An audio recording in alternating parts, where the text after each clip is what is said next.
Hello বন্ধুরা, আপনাদের সবাইকে স্বাগত। আমরা ফিরে এসেছি টেলিভিশন ইতিহাসের সবচেয়ে মাথা ঘোরানো এবং ব্রেন বেন্ডিং সাইফাই সিরিজ লস্টের সম্পূর্ণ নতুন একটা অধ্যায় নিয়ে। বন্ধুরা, অবশেষে সেই মুহূর্ত এসে গেছে।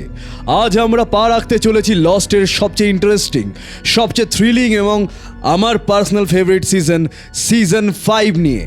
আজকের এই মেগা এপিসোড আমরা কথা বলবো সিজন 5-এর প্রথম পর্ব নিয়ে। এই পর্বে ঢোকার আগে আমাদের একটু ফ্ল্যাশব্যাকে যেতে হবে, কারণ সিজন 4-এর শেষে যা ঘটেছিল তা লস্টের পুরো দুনিয়াটাকে আক্ষরিক অর্থেই উল্টে দিয়েছিল। আজকের ভিডিওর শুরুতেই আমরা আপনাদের জন্য সিজন 4-এর এই কুইক রিক্যাপ দেব, যাতে আপনারা সরাসরি সিজন 5-এর এই টাইম ট্রাভেল রোলার কোস্টারে নিজেদেরকে কানেক্ট করতে পারেন। আজ আমরা দেখব দ্বীপটা গায়েব হয়ে যাওয়ার পর যারা দ্বীপে রয়ে গেছে তাদের সাথে কি ভয়ঙ্কর ঘটনা ঘটছে। আমরা জানব টাইম ট্রাভেলের সেই আসল নিয়ম এবং এমন একটা মাইন্ড ব্লোয়িং টুইস্ট যা আপনাদের রাতের ঘুম কেড়ে নেবে। যারা স্টোরি টেলিং, ডিপ থিওরি এবং সায়েন্স ফিকশন ভালোবাসেন তাদের জন্য আজকের এক্সপ্লেনেশন একটা পিওর মাস্টারপিস হতে চলেছে। তো বন্ধুরা, সিট বেল্ট শক্ত করে বেঁধে নিন আর ইউটিউব অ্যালগরিদমকে খুশি করার জন্য একটা লাইক দিয়ে চলুন ভিডিওটা শুরু করা যাক। তো বন্ধুরা, সিজন 5 শুরু করার আগে চলুন একবার মনে করে নিই সিজন 4-এর সেই এপিক ফিনালেতে ঠিক কি ঘটেছিল। প্রথমত, মালবাহী জাহাজ কাহানা C4 বোমায় ফেটে টুকরো টুকরো হয়ে গিয়েছিল। জিন সেই জাহাজে আটকে পড়েছিল এবং আমরা ধরে নিয়েছিলাম যে জিন মারা গেছে। দ্বিতীয়ত, বেন লিনাস অর্কিড স্টেশনের নিচে গিয়ে সেই প্রাচীন ফ্রোজেন হুইল ঘুরিয়েছিল, আর তার ফলে আস্ত একটা দ্বীপ সমুদ্রের বুক থেকে জাস্ট ভ্যানিশ হয়ে গিয়েছিল। তৃতীয়ত, ওশেনিক 6 জ্যাক, কেট, সান, হার্লি, সাইদ এবং অ্যারন তারা সভ্য জগতে ফিরে এসেছিল এবং পুরো পৃথিবীর কাছে একটা বিশাল মিথ্যে গল্প ফেঁদেছিল যে তারা ছাড়া আর কেউ বেঁচে নেই। আর সবচেয়ে বড় টুইস্ট হলো, ভবিষ্যৎ পৃথিবীতে জ্যাক বুঝতে পেরেছিল যে তাদের আবার দ্বীপে ফিরে যেতে হবে, আর জ্যাককে গাইড করার জন্য বেন লিনাস হাজির হয়েছিল একটা কফিন নিয়ে। আর সেই কফিনের ভেতর কে ছিল? হ্যাঁ, আমাদের সবার প্রিয় চরিত্র জন লক। ভাবুন তো বন্ধুরা, দ্বীপ গায়েব, জন লক মৃত, আর জ্যাকেরা লস অ্যাঞ্জেলেসে। এই চরম বিশৃঙ্খলার পর গল্প কিভাবে এগোবে? ঠিক এখান থেকেই, এই টেনশন নিয়েই শুরু হয় আমাদের সিজন 5। এই পর্বের শুরুটা হয় একদম অন্যরকমভাবে। আমরা একটা অ্যালার্ম ঘড়ি বাজতে দেখি, সময় দেখাচ্ছে 8:15। হ্যাঁ বন্ধুরা, সেই আইকনিক নাম্বার 8:15। একজন লোক ঘুম থেকে ওঠে। সে একটা বাচ্চার জন্য দুধ গরম করে এবং একটা রেকর্ড প্লেয়ারে গান চালায়। লোকটা যখন ঘুরে দাঁড়ায় আমরা চমকে যাই। লোকটা হলো ডক্টর পিয়ের চ্যাং, ধার্মা ইনিশিয়েটিভের সেই ওরিয়েন্টেশন ভিডিওগুলোর উপস্থাপক। এরপর আমরা বুঝতে পারি সময়টা 1970-এর দশক। ডক্টর চ্যাং দ্য অ্যারো স্টেশনের জন্য একটা ভিডিও শ্যুট করছিল। হঠাৎ একজন ওয়ার্কার এসে তাকে জানায় যে দ্য অর্কিড স্টেশনের কনস্ট্রাকশন সাইটে একটা মারাত্মক সমস্যা হয়েছে। চ্যাং সেখানে গিয়ে দেখে মাটির নিচে ড্রিল করতে গিয়ে ড্রিলিং মেশিনগুলো সব গলে গেছে। চ্যাং একটা এক্সরে ইমেজ দেখতে পায় যে মাটির নিচে একটা প্রাচীন চাকা লুকিয়ে আছে। চ্যাং ওয়ার্কারদের সাবধান করে বলে, এখানে আনলিমিটেড এনার্জি বা শক্তি আছে। ওই চাকাটার সাহায্যে আমরা সময় বা টাইম ম্যানিপুলেট করতে পারবো, কিন্তু ড্রিল করলে ভয়ঙ্কর বিপদ হবে। বন্ধুরা, এই দৃশ্যটা প্রমাণ করে দেয় যে ধার্মা ইনিশিয়েটিভ টাইম ট্রাভেলের বিষয়টা আগে থেকেই জানতো। কিন্তু ডক্টর চ্যাং যখন স্টেশন থেকে বেরোচ্ছে তখন সে একজন ধার্মা ইনিশিয়েটিভ ওয়ার্কারের সাথে ধাক্কা খায়। আপনারা কি জানেন সেই ওয়ার্কারটা কে ছিল? সে আর কেউ নয়, আমাদের ড্যানিয়েল ফ্যারাডে। এর পরের সিনে আমরা ফিরে আসি 2004 সালে। বেন যখন চাকাটা ঘোরালো তখন দ্বীপে যারা রয়ে গেছিল, অর্থাৎ সয়ার, জুলিয়েট, লক, ফ্যারাডে, তাদের কি হলো? আকাশের সে বেগুনি আলোটা মিলিয়ে যাওয়ার পর জন লক দেখে হঠাৎ করে অঝরে বৃষ্টি শুরু হয়েছে। আর সবচেয়ে ভয়ের ব্যাপার, তার সামনে রিচার্ড আলপার্ট আর দি আদার্সের যে আস্তানা ছিল সেটা চোখের পলকে উধাও হয়ে গেছে। অন্যদিকে সমুদ্র সৈকতে সয়ার এবং জুলিয়েট দেখে যে মালবাহী জাহাজের কোনো চিহ্ন নেই। বার্নার্ড ছুটে এসে বলে, তোমরা কিছু বুঝতে পারছো না? শুধু জাহাজ নয়, আমাদের ক্যাম্পের সব কিছু গায়েব হয়ে গেছে। এর পরের সিনে আমরা দেখি সয়ার রেগে গিয়ে ড্যানিয়েল ফ্যারাডেকে কলার চেপে ধরে জিজ্ঞেস করে, কি হচ্ছে এসব? ড্যানিয়েল তখন লস্টের ইতিহাসের অন্যতম সেরা সাইফাই কনসেপ্টটা এক্সপ্লেন করে। ড্যানিয়েল বলে, ভাবো এই দ্বীপটা একটা রেকর্ড প্লেয়ারের মতো, আর আমরা হলাম সেই রেকর্ডের গান। হঠাৎ করে রেকর্ড আটকে গেছে বা স্কিপ করছে। আমরা ফিজিক্যালি কোথাও যাইনি, কিন্তু এই দ্বীপটা সময়ের মধ্যে দিয়ে এদিক ওদিক ছিটকে বেড়াচ্ছে। হ্যাঁ বন্ধুরা, দ্বীপে যারা বেঁচে আছে তারা এখন কখনো অতীতে কখনো ভবিষ্যতে জাম্প করছে। অন্যদিকে আমরা দেখতে পাই দ্বীপের বাইরে 2007 সালে বাস্তব পৃথিবীতে তখন চরম বিশৃঙ্খলা চলছে। জ্যাক এবং বেন চেষ্টা করছে সবাইকে এক করে আবার দ্বীপে ফেরার। সাইদ সান্তা রোজা মানসিক হাসপাতাল থেকে হার্লিকে ছাড়িয়ে নিয়ে একটা সেফ হাউসে আসে, কিন্তু সেখানে আগে থেকেই দুজন গুপ্ত ঘাতক লুকিয়েছিল। সাইদ তাদের সাথে ফাইট করে দুজনকে মেরে ফেলে, কিন্তু একজন মরার আগে সাইদকে একটা ট্র্যাঙ্কুলাইজার ডার্ট বা ঘুমের ওষুধ দিয়ে গুলি করে দেয়। সাইদ আস্তে আস্তে অজ্ঞান হয়ে পড়ে যায়, আর বেচারা হার্লিকে খুনের দায় ঘাড়ে নিয়ে পালাতে হয়। এর পরের সিনে আমরা দেখতে পাই কেট অস্টেনের বাড়িতে দুজন উকিল আসে। তারা কেটকে বলে যে কেটকে অ্যারনের মাতৃত্ব প্রমাণ করার জন্য ডিএনএ টেস্ট করতে হবে। কেট ভয় পেয়ে যায়, কারণ সে জানে অ্যারন তার ছেলে নয়, ক্লিয়ারের ছেলে। কেট অ্যারনকে নিয়ে বাড়ি ছেড়ে পালায়, আর সবচেয়ে বড় টেনশন তৈরি হয় এয়ারপোর্টে। সান যখন লন্ডনের এয়ারপোর্টে আছে তখন তার সামনে এসে দাঁড়ায় স্বয়ং চার্লস উইডমোর। উইডমোর সানকে জেরা করে, কিন্তু সান উইডমোরকে বলে, আমি আপনাকে মারতে আসিনি, আমাদের দুজনেরই কমন শত্রু আছে, সেটা হলো বেন লিনাস। সান এখন বেনের ওপর জিনের মৃত্যুর বদলা নিতে চায়। এর পরের সিনে আমরা আবার দ্বীপে ফিরে যাই। দ্বীপে আবার একটা আলোর ঝলকানি হয়। জন লক আকাশ থেকে ছিটকে পড়ে। সে দেখে সামনে সেই নাইজেরিয়ান ড্রাগ স্মাগলারদের বিচক্রাফট বিমানটা মাটিতে ক্র্যাশ করে পড়ে আছে, অর্থাৎ তারা অনেক বছর অতীতে চলে গেছে। লক প্লেনটার দিকে এগোতে যাবে, ঠিক তখন জঙ্গল থেকে একজন লোক বেরিয়ে এসে লকের পায়ে গুলি করে দেয়। লোকটা হলো ইথান রম। ইথান তখনও লককে চেনে না, তাই সে লককে মারতে আসে। এরপরে আমরা দেখতে পাই লক যন্ত্রণায় কাতরাতে থাকে।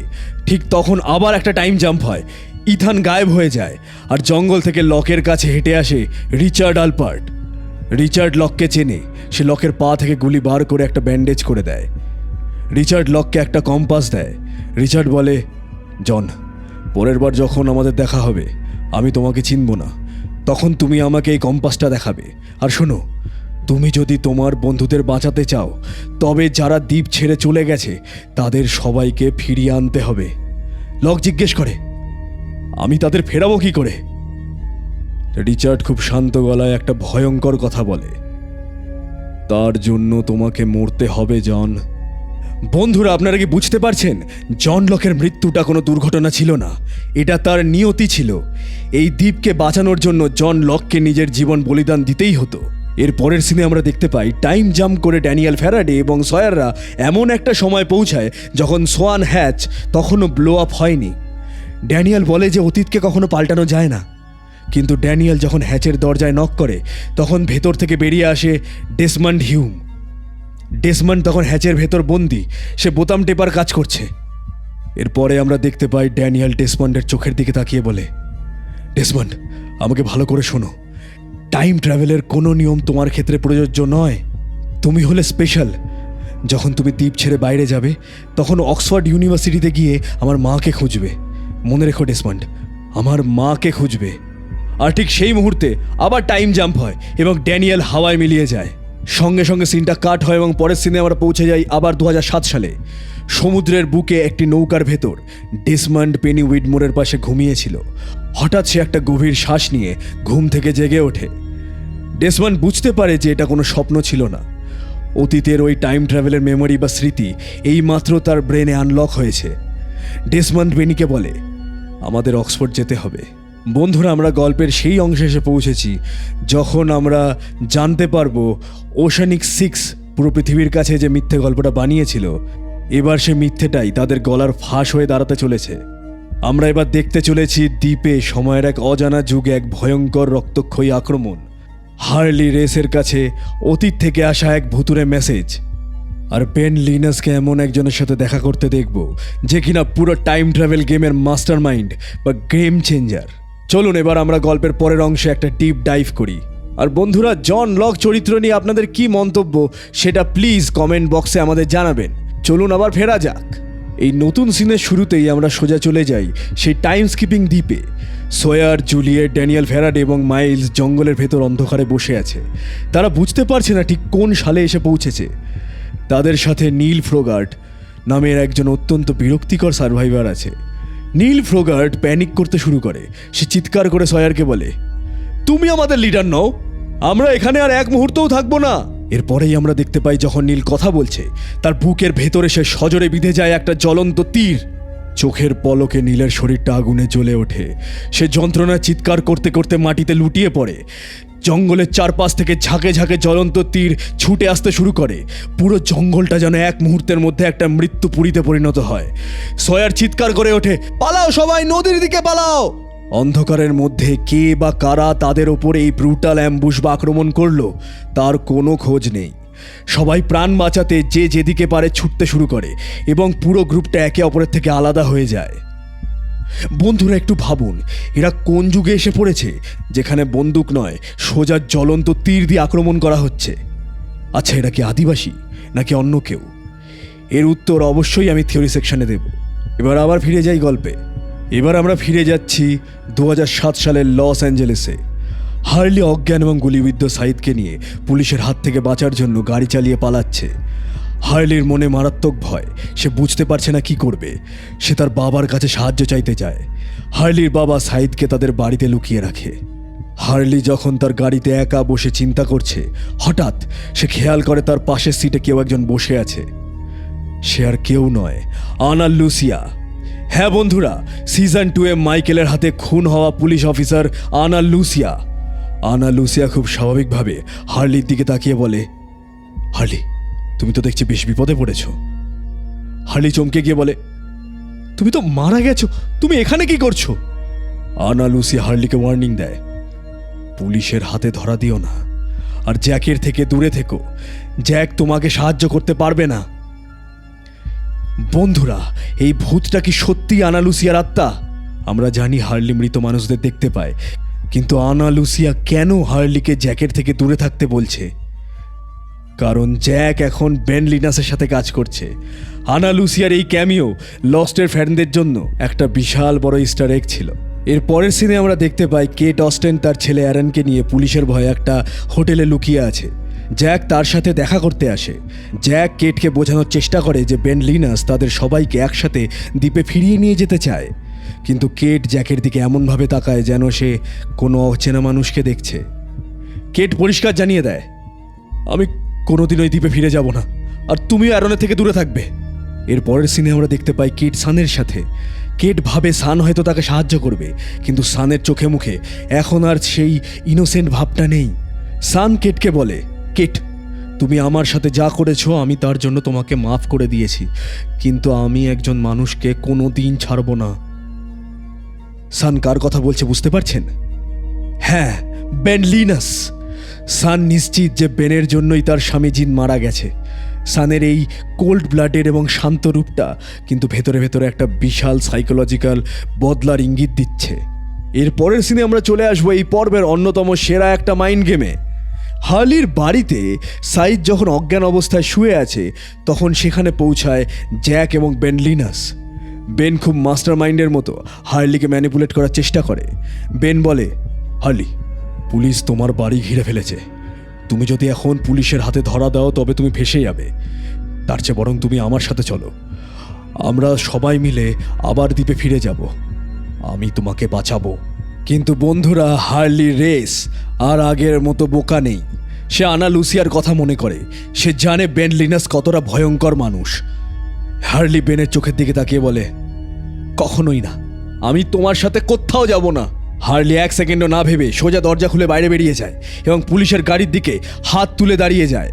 হার্লি চিৎকার করে বলে, আমি 3টে লোককে খুন করেছি, আমাকে অ্যারেস্ট করুন, আমাকে প্লিজ অ্যারেস্ট করুন। বেন লিনাস অবাক হয়ে তাকিয়ে থাকে। তার জীবনে এই প্রথমবার তার সাইকোলজিক্যাল চাল সম্পূর্ণভাবে ফেল করলো। হার্লি বেনের সাথে যাওয়ার চেয়ে জেলের ভেতরে যাওয়াটাকে বেশি নিরাপদ মনে করলো। এটা সত্যি একটা বুদ্ধিদীপ্ত মুভ ছিল। এবার আমরা চলে আসি এই পর্বের ক্লাইম্যাক্সে। এই দৃশ্যটা আপনার ব্রেনের সব ফিউজ উড়িয়ে দেবে।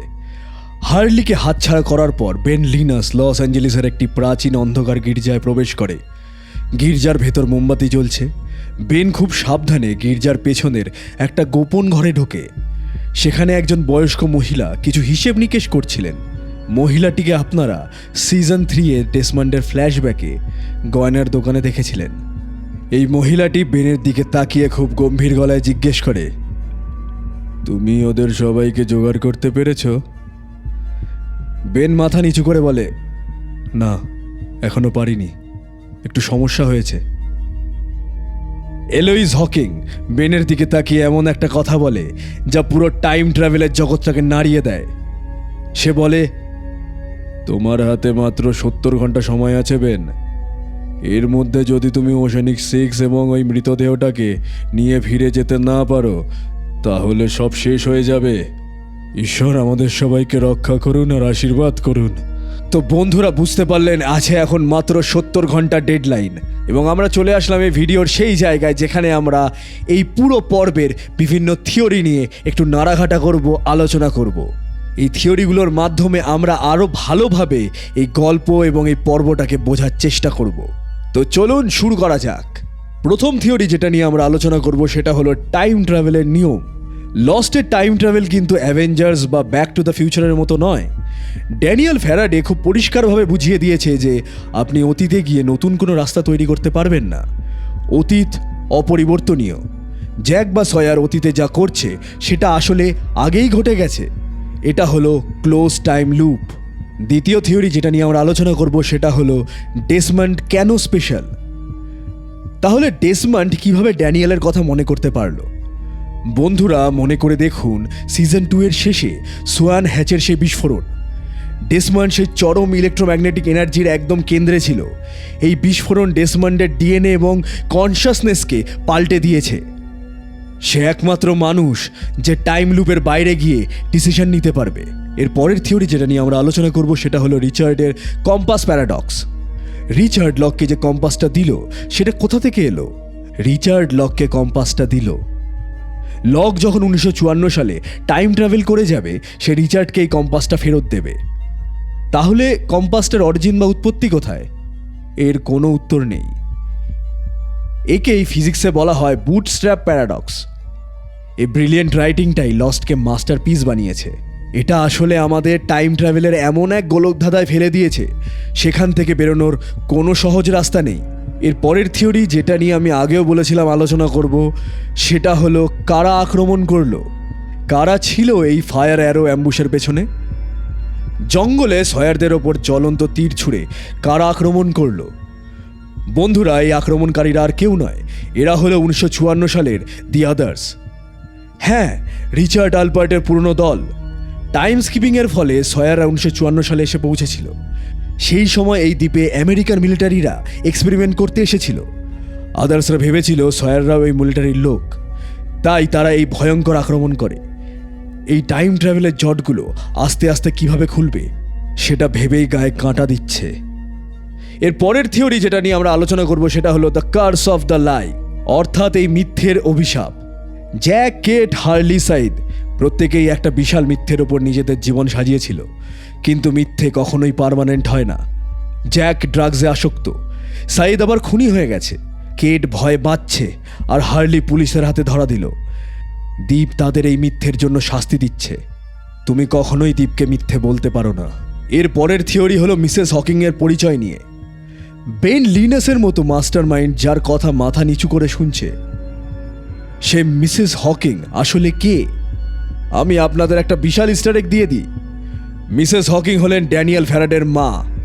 হ্যাঁ বন্ধুরা, এই পর্বের শুরুতে ড্যানিয়েল ডেসমন্ডকে যার খোঁজ করতে বলেছিল, এই মহিলা পুরো স্পেস, টাইম এবং দ্বীপের ইলেকট্রোম্যাগনেটিজমের ম্যাপ জানে।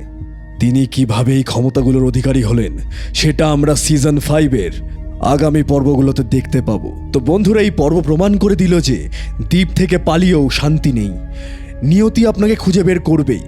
এই ফুল এক্সপ্লেনেশন আপনাদের কেমন লাগলো অবশ্যই আমাদের কমেন্ট করে জানাবেন। আর আপনাদের কাছে একটা প্রশ্ন, আপনারা কি মনে করেন এই 70 ঘন্টার মধ্যে বেন লিনাস কি সবাইকে এক করতে পারবে?